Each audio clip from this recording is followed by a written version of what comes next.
diretamente na nossa vida, somos amigos, partilhamos a vida muito, temos o hábito de esporadicamente estarmos juntos e poder fazer uma conversa pública. Você sabe que às vezes a gente conversa coisas tão preciosas que eu gostaria que outras pessoas pudessem ouvir o que a gente fala, porque ficamos tão despidos quando falamos a verdade, né? E é tão bom quando nós estamos motivados pela verdade, e as pessoas estão muito necessitadas de conversar sobre si mesmas, né? E toda vez que nós temos a oportunidade de ver uma conversa boa, que paute a verdade, que coloque na mesa as nossas questões, eu tenho certeza que a gente ajuda muita gente que está nos assistindo. É engraçado, às vezes as pessoas têm medo um pouco, né, da verdade. Acho que a verdade é uma roupa meio apertada, né, uma coisa meio desconfortável. Senão, como é que eu vou dizer a verdade para alguém, né? Como que eu vou falar isso para essa pessoa? Às vezes eu fico pensando que a verdade deveria ser a nossa roupa mais confortável. E o inverso da verdade é que deveria ser incômodo, né? Eu fico pensando o que nos dá segurança para dizer de verdade o que a gente pensa, sem a intenção de ferir o outro, mas também com uma sagrada e imensa intenção de ouvir o que o outro tem a dizer de verdade, né? Mas acho que a gente só tem certeza de ser amado, né? Não é? É engraçado que a gente, no processo de sermos educados, muitas vezes a forma como nossos pais nos educam acabam gerando dentro de nós uma tendência à hipocrisia, né? Aquela história de nós hoje, nascemos... eu preciso falar com você hoje. Nós nascemos verdadeiros, mas depois a gente fica educado. A gente tem uma necessidade muito grande de dizer o que a gente sente, o que a gente pensa. E a criança é muito livre para fazer isso. Você acha que a gente vai ficando preso? Eu acho que com a verdade na o infância? próprio processo de educação, que é sempre de colocar alguns limites, e isso é muito positivo, né? Eu preciso estabelecer limites quando estou na relação com meu filho, mesmo porque ele não tem os filtros da maturidade para poder decidir sozinho. A gente acaba neste pacote colocando um pouco de medo, como se a verdade fosse sempre desconfortável para quem vive. Ela acaba então a gente virando aprende a dissimular, né, de ameaça, um instrumento de medo. Nós homens, por exemplo, né, eu me lembro muito na minha psicologia, a minha professora de psicologia falava isso, que o processo de falseamento dos sentimentos, ele está muito ligado na relação do pai com o filho. É verdade. Né? A menina nem tanto. A menina ela é mais livre para chorar, para demonstrar fragilidade. Nós não. Eu me lembro que eu cresci dentro de um contexto em que as pessoas falavam sem nenhum receio, sem nenhum medo, que o homem não devia chorar, que manifestar sentimentos não era interessante. E a gente vai ouvindo isso, são mensagens às vezes diretas, mas muita coisa subliminar também, que vai entrando dentro do nosso inconsciente e de repente você está agindo completamente condicionado por aquilo que foi falado e que não passou pelo crivo do discernimento. Porque toda vez que eu imponho ao meu filho um fardo emocional de não ter o direito de dizer a verdade, eu estou privando daquilo que é mais humano. Mais estruturante, mais forte, mais libertador, né? Não sei se a gente vai sentindo a necessidade de se descascar no caminho, né? Eu sinto cada vez mais uma vontade, não sei se te acontece assim hoje mesmo, hoje foi dia de terapia, hoje foi dia de buscar no meu interior algo que nem eu sei procurar sozinha, e que quando eu encontro aquele lugar ele é doloroso, mas ele é tão sagrado, que ele passa a ser o lugar mais valioso em mim, porque a partir do lugar em mim que eu sei dizer a verdade sobre mim, por mais desconfortável que ela seja, aquele desconforto não me domina mais. E saber, ainda que seja a pior história sobre mim, ou a pior característica sobre mim, quando eu me conscientizo deste lugar, eu já sou outra. Eu já estou me modificando, eu já estou me superando. Já avançou, né? E isso é uma superação de educação também, porque às vezes em casa a gente vem de família muito simples. né? Muito pobre. Uhum. E não era uma pobreza só material, né? Era as nossas famílias, elas viveram uma pobreza intelectual, uma pobreza Cultural, psicológica, né? uma pobreza cultural muito grande. E parece que a gente vai ajustando as etapas da vida conforme a gente vai sentindo mesmo a necessidade da vida, né? Estou precisando tirar essa casca aqui, isso aqui não me pertence mais. Inclusive, essa imposição afetiva de que nós não temos o direito de manifestar a nossa verdade já é um fruto de uma pobreza intelectual.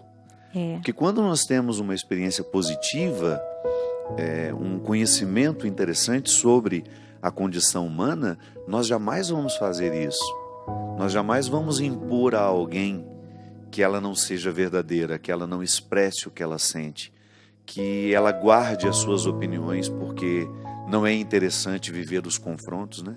Eu me lembro que eu passei por um processo de educação que foi muito marcado por essa necessidade de evitar conflitos. A gente tinha uma pseudo-compreensão de que a harmonia familiar passava o tempo todo pela ausência de conflitos. E isso não é uma harmonia que se conquista, não, porque né? uma hora explode, é até uma né? acomodação, às vezes uma adaptação Sim. aos conflitos, quando na verdade toda relação conflituosa, quando vivida de forma civilizada, respeitosa, ela tende a nos colocar num outro patamar. A gente supera, a gente avança, né? É o que A você gente está avança, dizendo. a gente se supera, na verdade.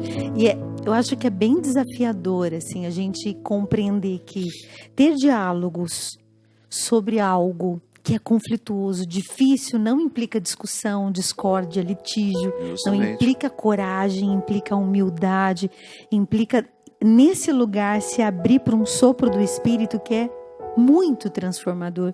Talvez os diálogos mais difíceis assim que eu tenha vivido na vida são esses em que eu tinha que mastigar com toda a força meu ego, para que a verdade das circunstâncias sobre mim mesma também aparecesse, não só o meu desejo de estar certa, não só o meu desejo de acertar, ou de ter razão, ou de ganhar na briga, sabe? Assim, a gente tem isso, né? A gente tem aquele bichão, aquele Gollum que sobe assim.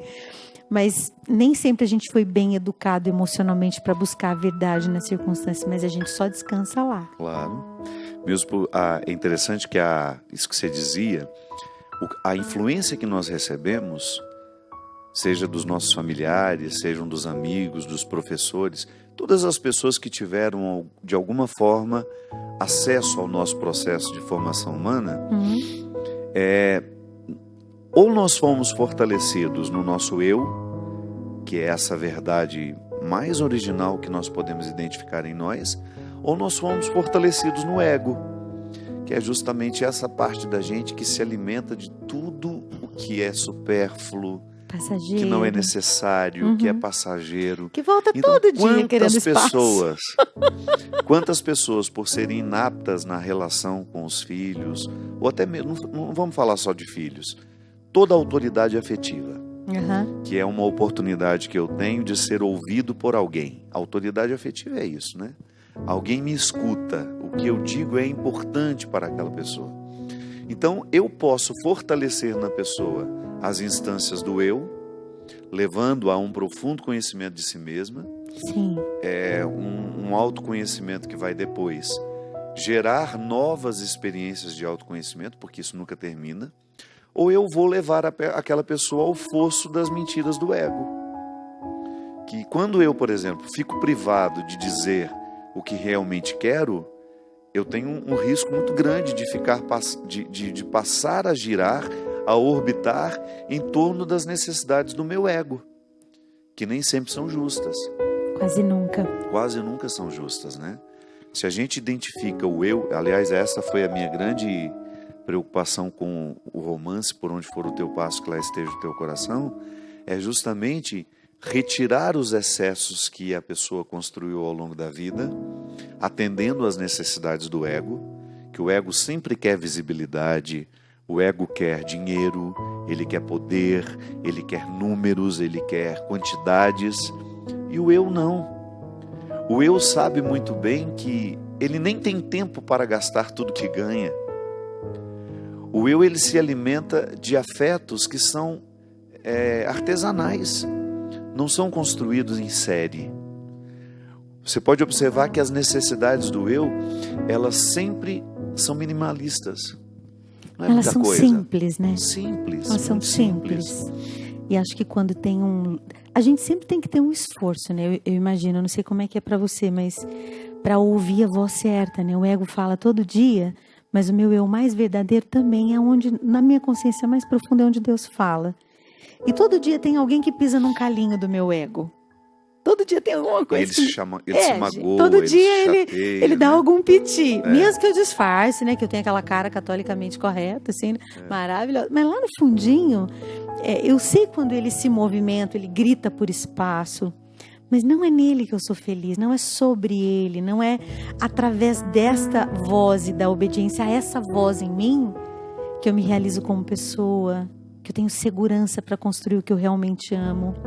E eu não sei como é para você, mas para mim é sempre uma experiência, e o meu ego precisa de uma experiência diária de perda. Eu preciso ceder, né? Eu preciso entender que para educar bem alguém que pede demais é deixar sem. Porque senão ele me domina de alguma maneira, né? Hoje eu estava dizendo para você no caminho do carro vindo para cá, da diferença, assim, de uma pessoa superficial para uma pessoa profunda. E que o quanto a gente tem de árvore que se esparrama e que ganha visibilidade, credibilidade, é o tanto que a gente precisa de raiz na nossa vida privada, na nossa vida secreta, no conhecimento de nós mesmos. E que muitas vezes a superficialidade é o que mais frustra o outro quando chega perto e vê que não tem fundura nenhuma para pular, né?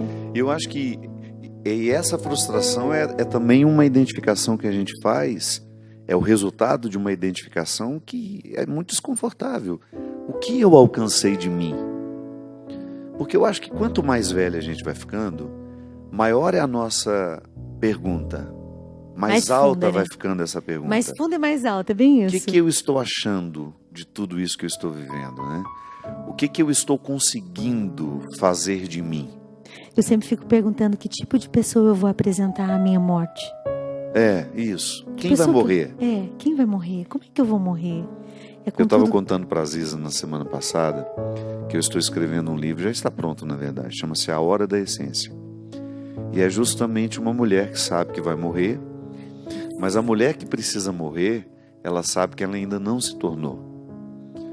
A mulher que está doente é uma mulher muito marcada pelo ressentimento, pela mágoa, não reconciliada com a vida, com as perdas que viveu.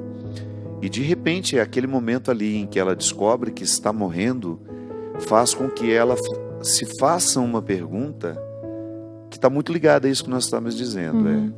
Quem é que precisa morrer antes de morrer definitivamente? Qual é a mulher, naquela mulher, que precisa fazer as malas e ir embora para que ela morra em paz? Então, às vezes, Isa, quando nós ficamos durante um bom tempo da nossa vida, porque não estamos refletindo o suficientemente para identificar isso, quando nós ficamos trabalhando em torno das necessidades do ego, nós construímos dentro de nós essas pessoas que depois nós vamos ter que matar antes de morrermos.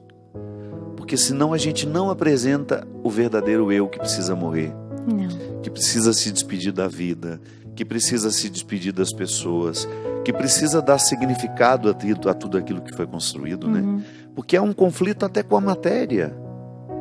Quem vai ter respeito pelo que para mim hoje é especial?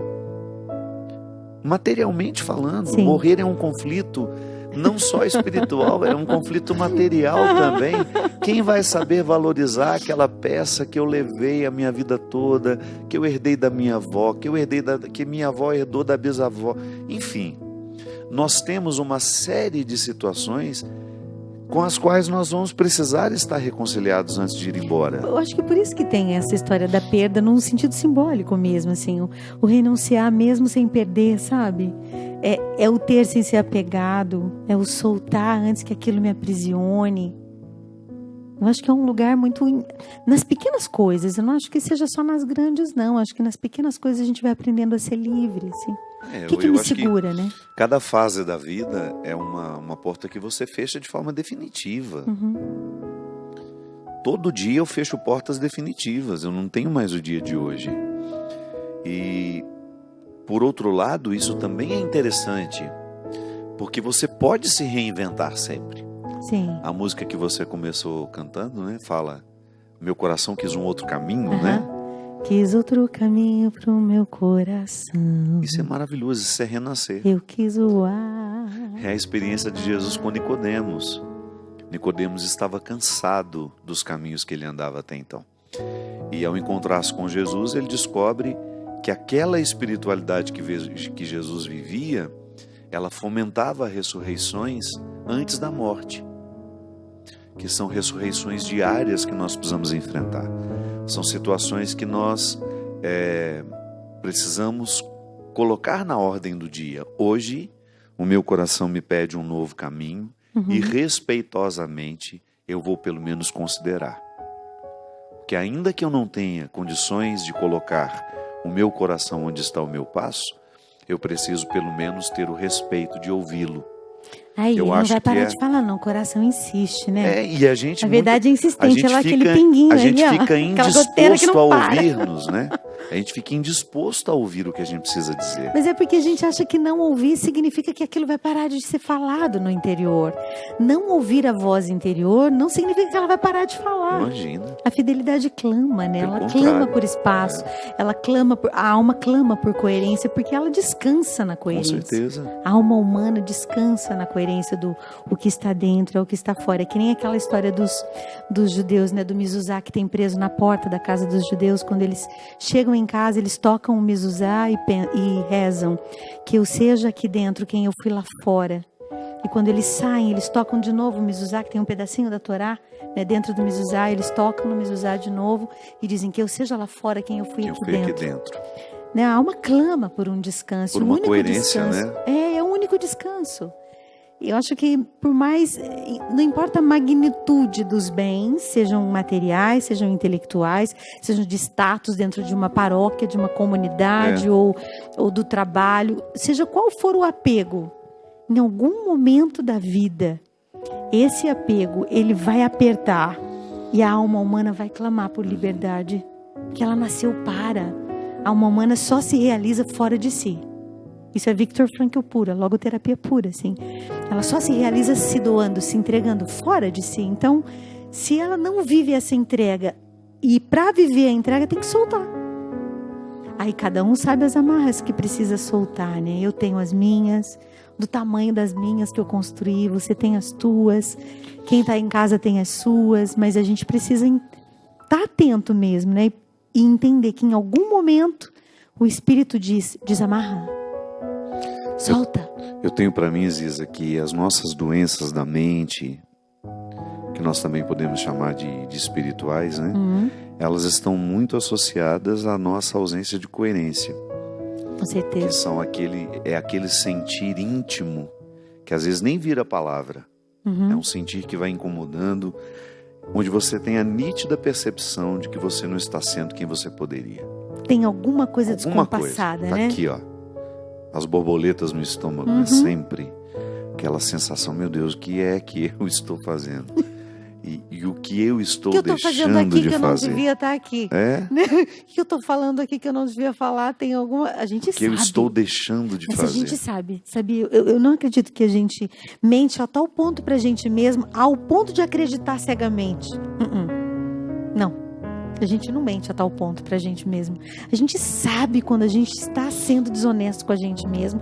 E lá no fundinho a gente conta uma história linda, maravilhosa, para poder tentar se convencer de que a verdade, de que a falsidade é quase uma verdade, mas não é.